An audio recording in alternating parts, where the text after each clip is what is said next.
IPL 2024లో Chennai super Kings మాజీ captain MS Dhoni మరొకసారి మెరుపులు మెరిపించాడు. ఈ మెగా ఈవెంట్లో భాగంగా ఆదివారం వాంఖడే వేదికగా ముంబై ఇండియన్స్తో జరిగిన మ్యాచ్లో ధోని సునామీ ఇన్నింగ్స్ ఆడాడు. సిఎస్కే ఇన్నింగ్స్ ఆఖరి ఓవర్లో 4 బంతులు మిగిలుండగా బ్యాటింగ్కి వచ్చిన ధోని హ్యాట్రిక్ సిక్సర్స్తో విరుచుకుపడ్డాడు. చివరి ఓవర్ వేసిన హార్దిక్ పాండ్యాకు మిస్టర్ కూల్ చుక్కలు చూపించాడు. కేవలం 4 బంతుల్లోనే 3 సిక్సర్లతో 20 పరుగులు సాధించాడు. ధోని చేసిన ఈ 20 పరుగులే సిఎస్కే విజయానికి రీజన్. అయితే ఈ మ్యాచ్లో ధోని గాయపడ్డాడు.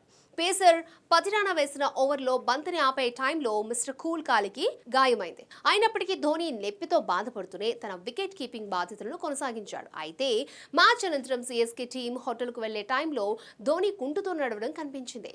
ఇందుకు సంబంధించిన ఫోటోలు, వీడియోలు సోషల్ మీడియాలో వైరల్గా మారాయి. కాగా ధోని గాయంపై సిఎస్కే మేనేజ్మెంట్ అయితే ఇప్పటివరకు ఎటువంటి అధికారిక ప్రకటన చేయలేదు. సిఎస్కే తమ తదుపరి మ్యాచ్ ఏప్రిల్ 19న లక్నో సూపర్ జైంట్స్తో తలపడనుంది. ఈ మ్యాచ్కు 4 రోజుల విరామం లభించడంతో ధోని తన గాయం నుంచి కోలుకునే అవకాశం ఉంది.